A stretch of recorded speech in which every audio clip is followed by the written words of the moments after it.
Hey, we're back. So tonight, I just got back from band practice and thought I could get a little more work in on this. And I was kind of thinking about where we were at last time. And I think it'd be a good idea to start sort of measuring out some of our wires here.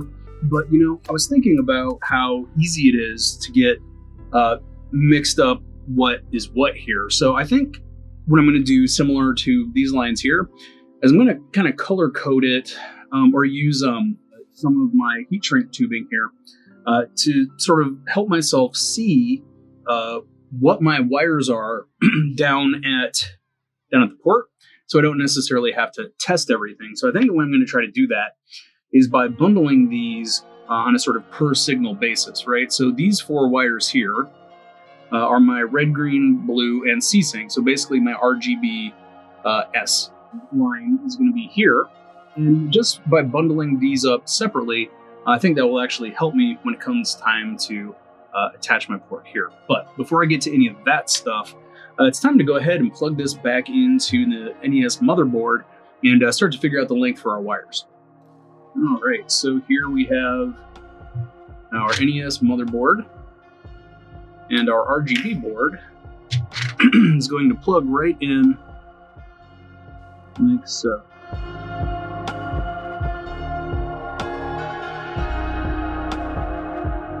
There we go, so everything's kind of lined up.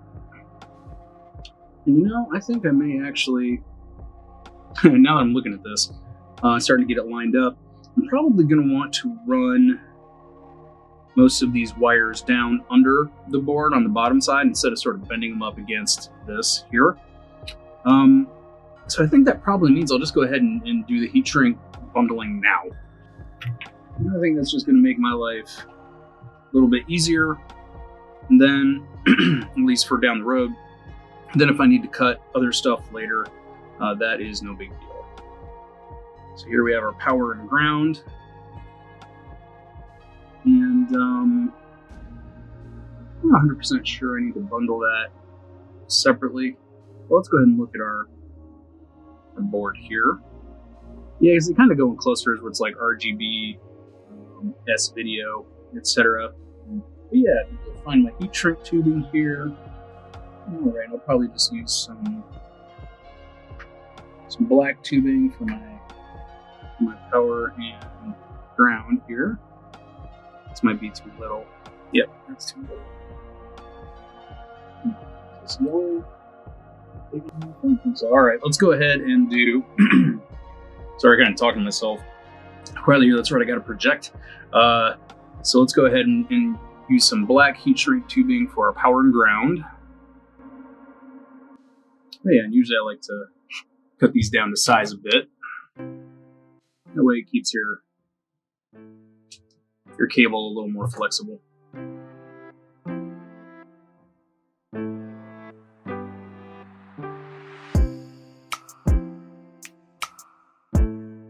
You may have noticed, if you've kept up here, that I have not been able to get a lot of time to work at this all at once, which explains all of my costume changes here. But that's okay with a project like this. Sometimes you just have to work on it when you can get the time in. That is no big deal.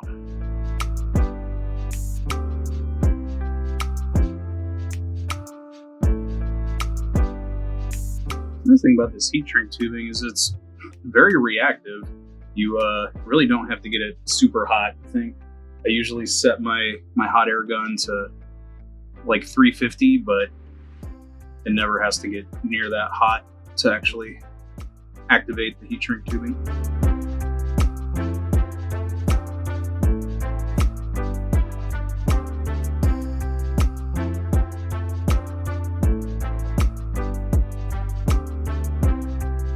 Actually, the more I'm looking at this, the more I think I do want to plug it in and sort of start to get the idea for my wire runs here.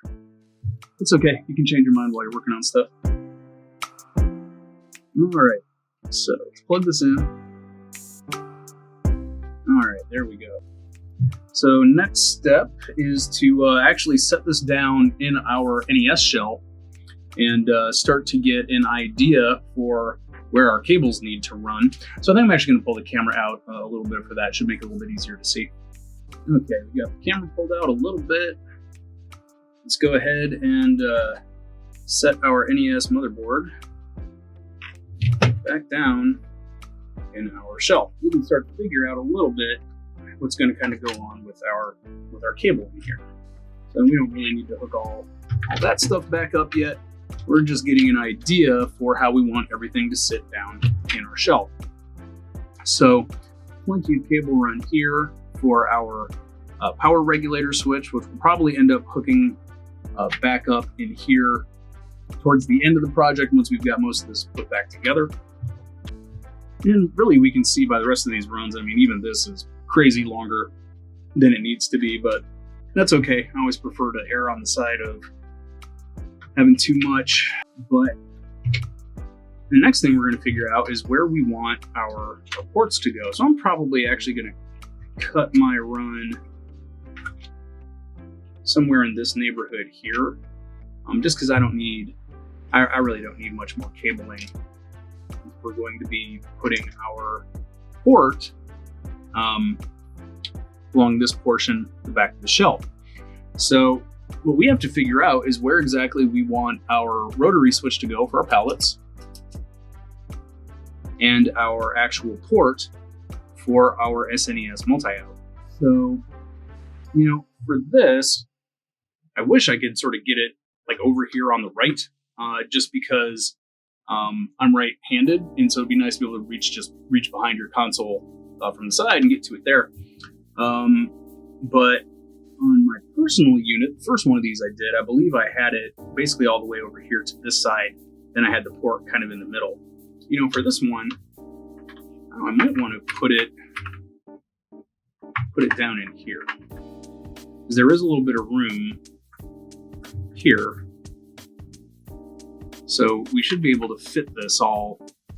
So we can actually sort of pull this off here and see about how this is going to sit. So it is going to sit up against the back of the shell like so. And our power plugs in over here. So we kind of have to reach past it. I'm not sure I'm the biggest fan of that. Let's see here. Oh, it's not too bad. You have to kind of reach around to get to it there. So it really either needs to go there or all the way over here on this side. And ultimately it doesn't really matter that much because you can reach right over the top and get to it. Let's kind of take a look at the back and see where we think it would make sense on the back of the shell. I mean, we could sort of have our rotary switch right here, or over here to the right. You know, I almost kind of like the idea of having the SNES multi-out in here. Now, in other ones in the past, I've put them down here, but this particular unit isn't going to quite fit there. So if we did want our SNES multi to go over there, then our cable run is going to need to be about like so, in which case we really didn't use that much extra wire. You know, we'd be cutting it off right about there if we sort of just do our run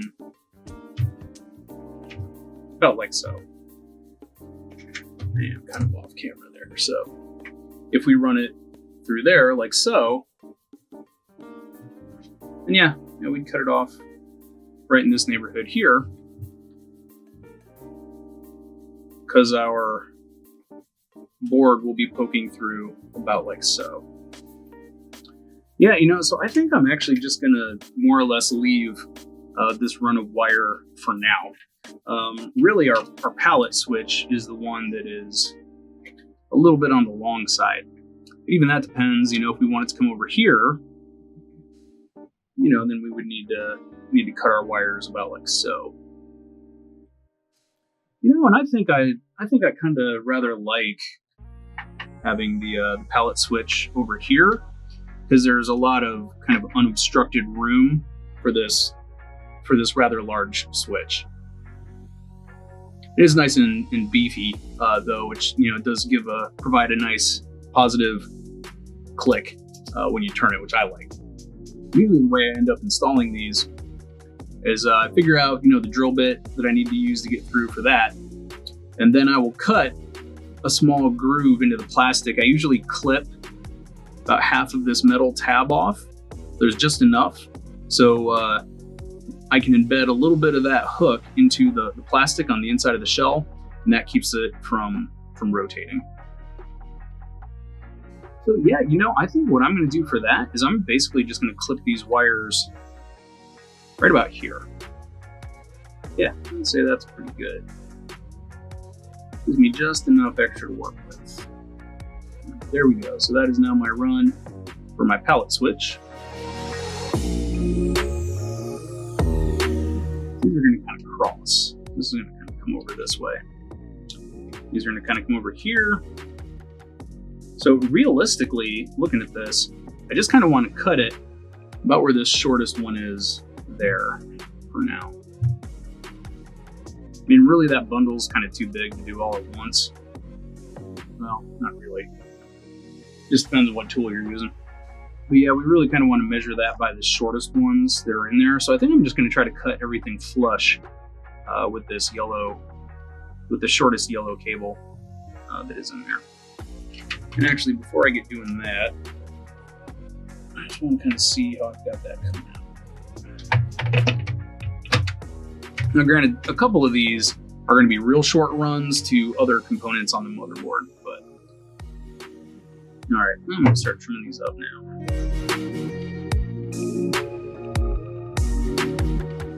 And you really don't have to be as meticulous about all this if you don't want to, but I don't know, I find it kind of fun.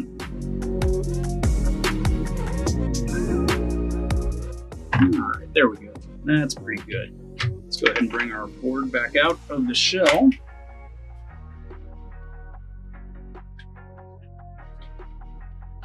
Okay, so I think the next thing I'm going to do here is, again, go in and start doing my bundles of wires. So I will have an idea of what is what when I go to run everything into my SNES multi-out. Okay, so let's finish up our power run now that we have that cut to length. Right there's pretty good.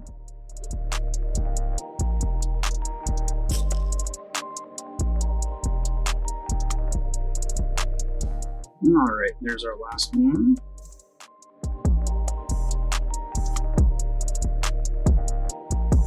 All right, and that is our power and ground. All right, here we have our PPU video, and that can just exist on its own. Doesn't need to be bundled. Now this next one, again, I'm gonna do as one unit, and this is my RGB line. So my RGB-S can run right here. I'm gonna need a little bit bigger tube for that. I don't actually have a ton of options for my colors here, so I think I'm gonna do another green line for that. I will be able to differentiate, obviously, from my power board that's already hooked up. Okay, cut my heat shrink tubing there. Now that I have all these here, they're all different lengths too. That's all right.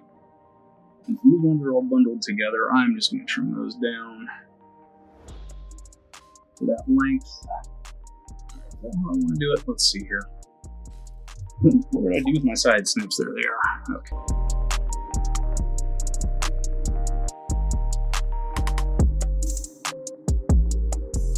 I'm not going to have to heat shrink this one all that much. It's barely as big as the wires here.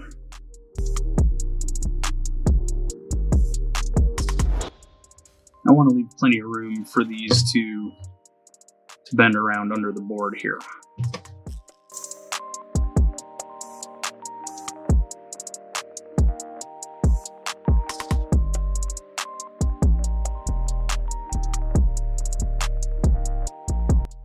Sometimes you can get a kind of a stubborn section where they don't want to sort of flatten out for you. So you just figure out which ones need to pick up the extra slack. There you go.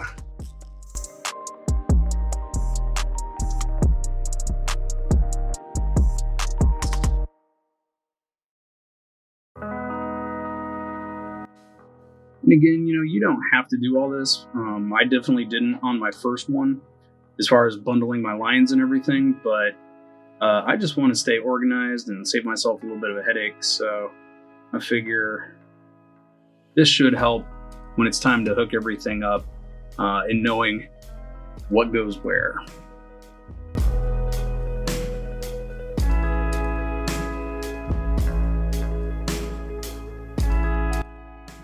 I think one more ought to do it.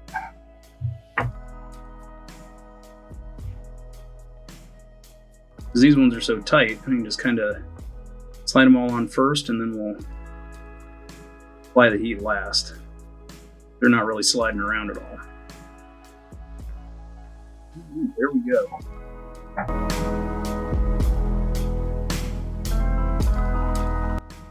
I'm not worried about getting them 100% even or anything like that. I just need to keep them bundled and be able to tell what's going on. All right, there we go. There's our RGB line. All right, so we skip over our RGB composite video line. And then here we have our S video and the ground that goes with our S video line. I think this had a separate ground for when these were kind of, because one of the ways you can hook this up actually is using two separate ports. And I'll show you. These are boards that correspond with that. So this would be your RGB video PCB, and this would be your S video PCB. And you can see that it has Y, C, and ground there, which is what we are about to do here. I think I could probably just run it all off the same ground, but we're going to do it this way. All right, what color do we want to use for these three? Let's see. I got a clear one I can use. This video.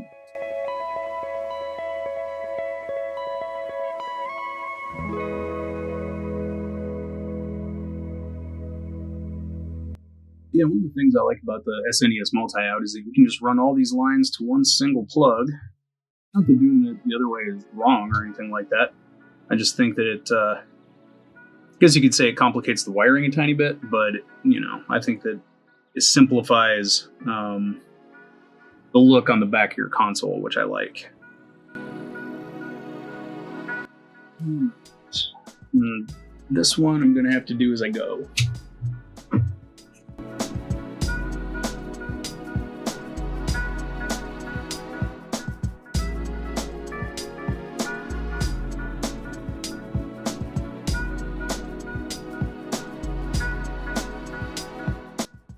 This is one of the things that I like about modding consoles.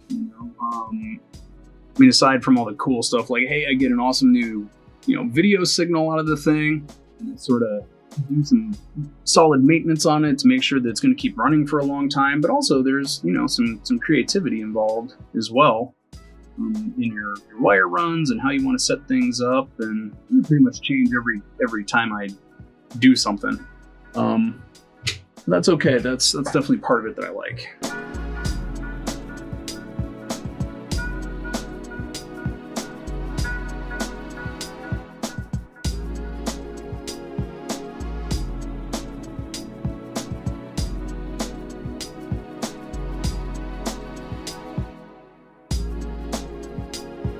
All right, you don't want to go too tight on your end of these, because you still want to have enough wire where it's easy to manipulate as you strip your ends and get everything ready. All right, there is our S video line ready to go. Okay, so composite, RGB, S video. Now we have our audio left. Now our A and B lines here, we are going to tap directly off of the motherboard, And I'll go ahead and bundle those together just because, but I don't need a very long run for that at all. And my audio out here is fine to be left by itself. In the past, I had run, even though it's all one mono line, I had run 2 wires out of the same pad to hook to the corresponding spots on the multi-out, but we can also just bridge those so we get our mono out in both speakers. Now, again, if you modded it differently and did like stereo mod, you could change that.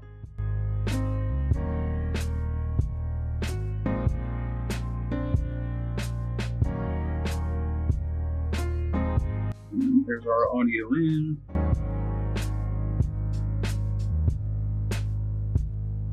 I got way too long wires for this, but that's all right.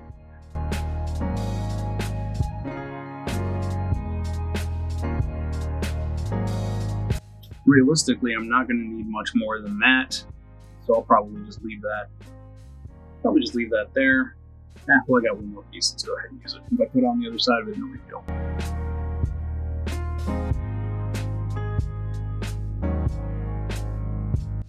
Okay, so the next thing we are going to do is actually go ahead and hook up our NES multi-out.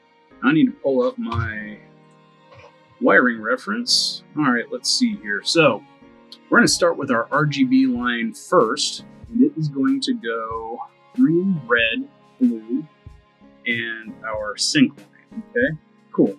So then we are going to grab our RGB line here.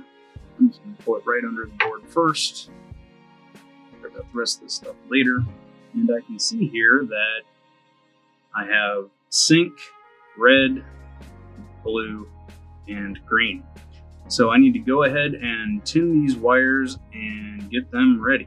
Okay, so I have my RGB line tinned and ready to go. So let's go ahead and get our line hooked up. So green is our upper left, and in this bundle, green is our white wire here. I might actually need to use one of my helping hands here. Hold my board in place. Yeah, that'll make things easier. I'm going to pre-tin my line, pre-tin my iron, and I'm going to run my wire in and solder it into place. Alright, that's a little loose.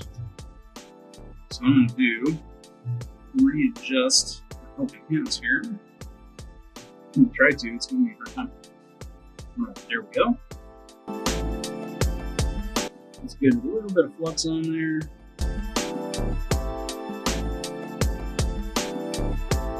Looks like I managed to get a tiny little bit of solder in another one of our joints that we're going to need. That's our C-sync line there.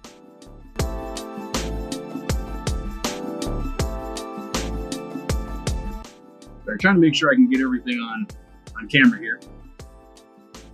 I'm actually going to re-solder that just to make sure there's enough solder for me to pull back off of it.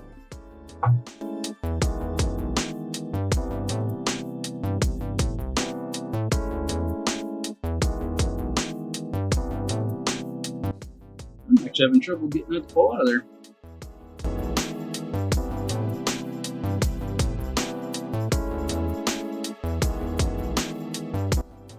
An optical illusion. Mine was playing tricks on me. There was a little bit of bubble of flux down in there. It made it look like there was something in it. Okay, so let's go ahead and hook up our next line, which is going to be red, which is right below it.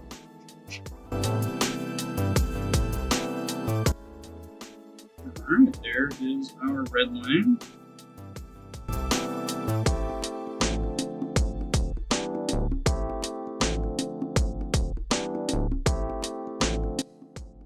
Looking good so far. All right, next up will be blue.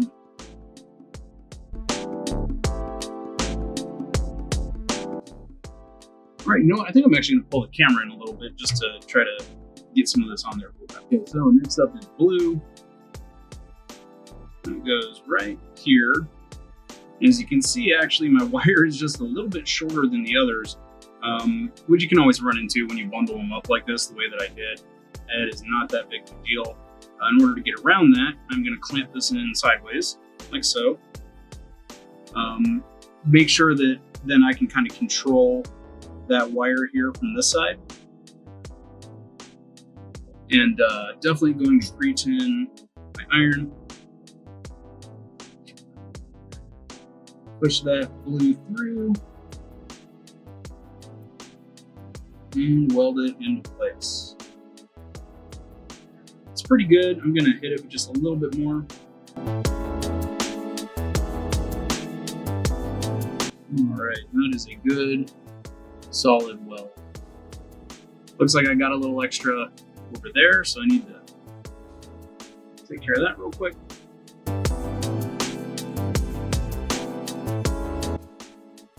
All right, that's all cleaned up.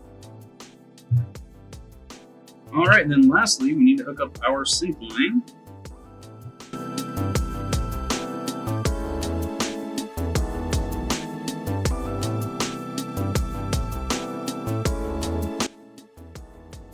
All right, there we go. There's our RGB line all hooked up.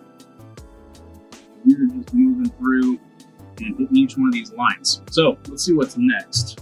All right, so we've got our ground lines coming in. That's these two here.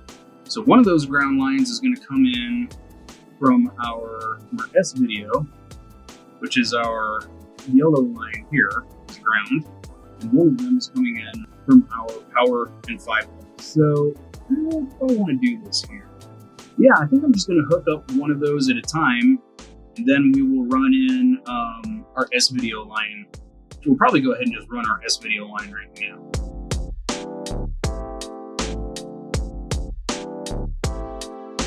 Take off just a little bit more than that. There we go. A little more. All right, looking good. 10 our lines. One. That's our ground. This is our Y. And this is our C.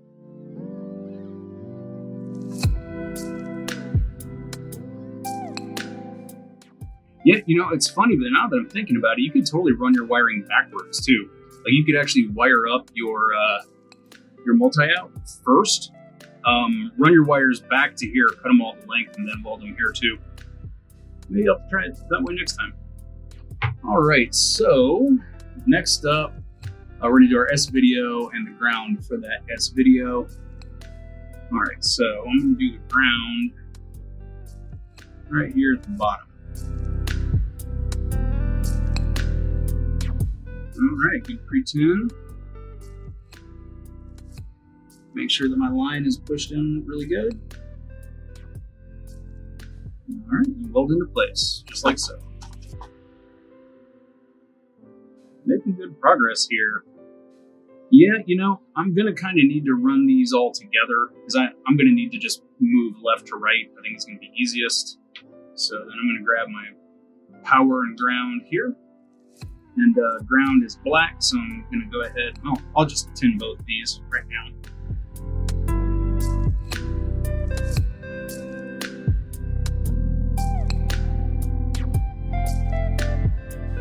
There we go. We have our power and ground tinned as well. So next up is going to be our ground from our power line.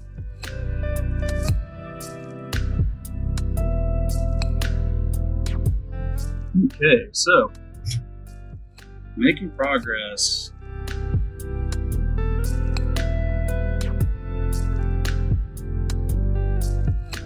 Okay, so there we have our ground for our S video and our general power to line. So let's go ahead and do our S video next. So Y is at the bottom, C is at the top. Okay, so Y is our white line right here. It's going to go in there like so.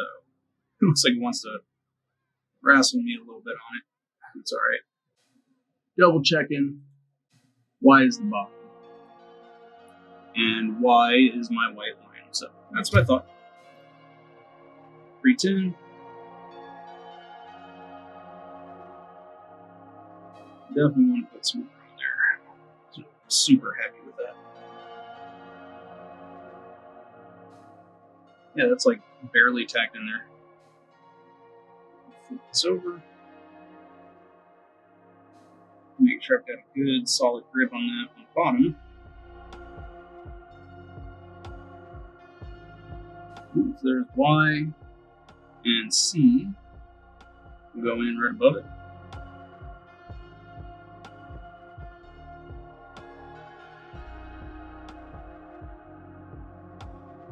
Alright, that one went in pretty good. Still gonna hit it again. I really want all these to just be really, really solid connections. Again, applying pressure from the bottom. Oh no, totally bridged that. Try to pull some of that back out.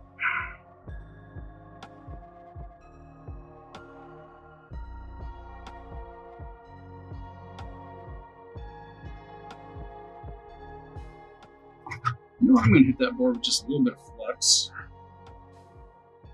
Try to keep it off the pins, because that can definitely interfere with the signal.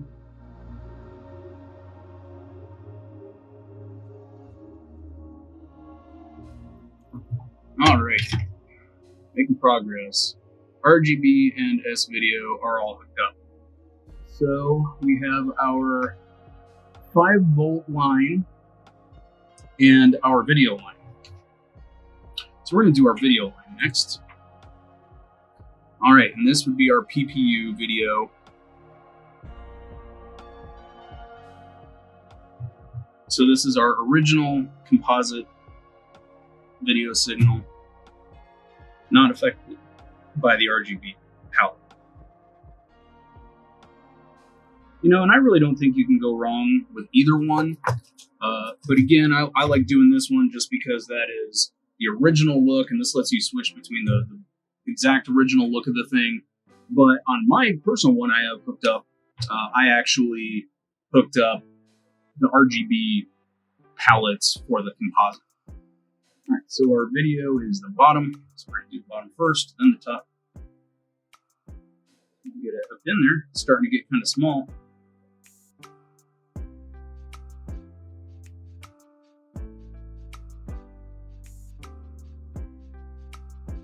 You know, and I know this can look like a lot of wiring. It can look kind of daunting, but honestly, this is another one of those ones, just take your time. One thing at a time. Try to stay steady and organized, and it really isn't so bad. Alright, there is our composite video line. Good solid weld. Next up is our 5 volts. We can push right in since we already brought our power and ground over.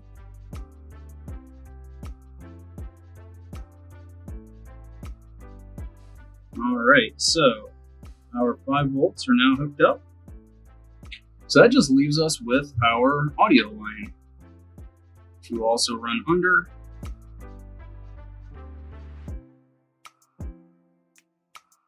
Alright, there's our audio line. And I'm going to just run it into the bottom there. And then we are going to I'm actually not even sure I need to bridge those pins. Let's look and see if they're already connected. Well, they're probably not. That would make sense in case you do want to set this up for stereo with mod, but I'm just kind of curious and want to look here. Yep, they are separated, so I'll just bridge those pins. And then that way we will get mono in both speakers. Oops, lost my line there. So I didn't push that back through. All right, now we're all welded in there, but we do need to bridge that. So let's see if I can do this without popping my wire back out. Need to get a bigger blob of solder on there.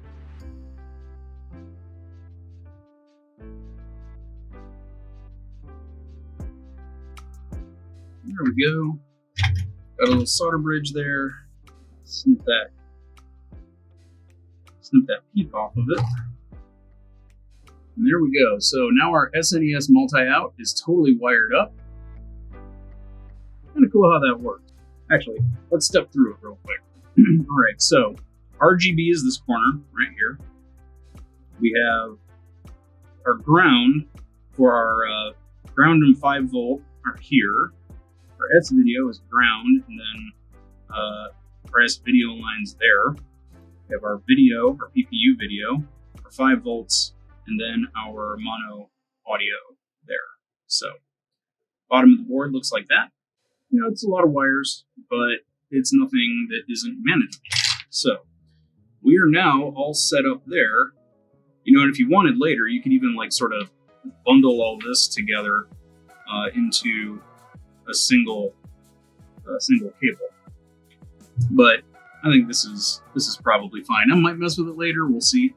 I'd have to like slice some heat shrink tubing, and I'm not entirely sure that would work. But yeah, that is all set up, and then we have our lines ready to hook up to our audio on the motherboard, and we also have our palette switch. So we're going to wire that up next. Okay, so let's talk about our palettes. So you can see that our palette switch here is set up where we have ground, and we have palettes 1, 2, and 3. And the way that this works is when you switch to a palette, you switch between the line and ground. For our switch, for our rotary switch, which we have here, now this is a 2-pole, 4-throw rotary switch. We don't need both poles, and you can buy a single pole version of these. This is just one that I happen to have on hand. We're not going to worry about any of these bottom pins down here. We're just going to be looking at our 5 pins up here. So effectively what we're doing is we're going to be creating a bridge between our palettes here and ground. The way this is going to work is we're going to have position 1, or palette 1, palette 2, palette 3, and when you get to the last position here, it's going to switch back to composite. Pretty straightforward. All right, so what we're going to do is I'm going to just kind of hook my rotary switch up here. We're going to pre-tin all these pins. And actually, no, those are they're a little long, and it's fine. I think I'm going to trim up that one a little bit. And really, we're not going to be using these other ones, so I'm just going to trim them down entirely. All right, so pre-tin our palette switch. All right, so this lower position here is ground. You know, if you get a little solder that pulls off like that, that's no big deal. You can always trim it back off. Palette switch 1, palette switch 2, palette switch 3, composite, and here's our ground. All right, so looking over here, we have palette switch 1 is red, 2 is yellow, 3 is blue, white is ground. We're going to go ahead and hook up our ground first. And the way I usually like to do this, let me think here. So I'm going to want to kind of come at it from this side, like so. Trying to figure out how I want to orient how I'm holding it. Yeah, we'll try that. Sometimes it's hard to do this stuff and not get the camera in the way. But... all right, let's see here. So I'm going to pre-tin. All right, our ground wire is now hooked up. So then we'll just go in order here. Palette 1 is our red line. So we're going to want that to connect right there.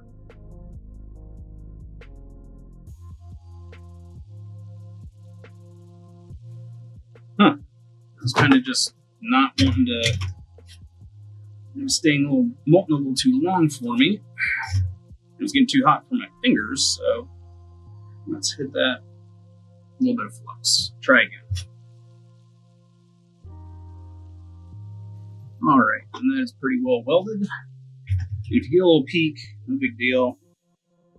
You can re-weld it with a little flux, or you can just sort of clip them off. I usually just kind of clip them off. What the heck, I might hit it with a little more flux. I want it to look nice.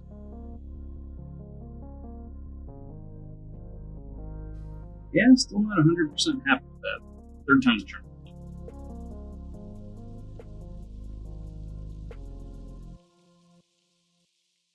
Okay, that's pretty good. All right, so palette number 2 is yellow.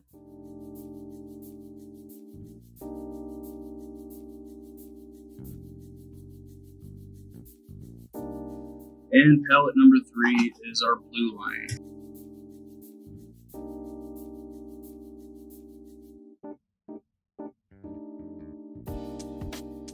All right, and our palette switch is now all hooked up. All right, so palette 1, palette 2, palette 3, composite video. It's that simple. And now you've got a really cool, I think, really cool, very tactile feeling palette switch. I really like these. Okay, so you can see that we have our NESRGB board all wired up. Here we have our power board ready to be wired back into the voltage regulator. Once we get our NESRGB board hooked back into the motherboard, we have our 4-position rotary switch for selecting our palettes ready to go. We have our SNES multi-out wired up for RGB, S-video, and composite. And we are ready to tap our audio lines on our motherboard when we get this put back in. So after that, the only thing we have left to do is our case mods and our testing to make sure it all works. And we're going to get to that next.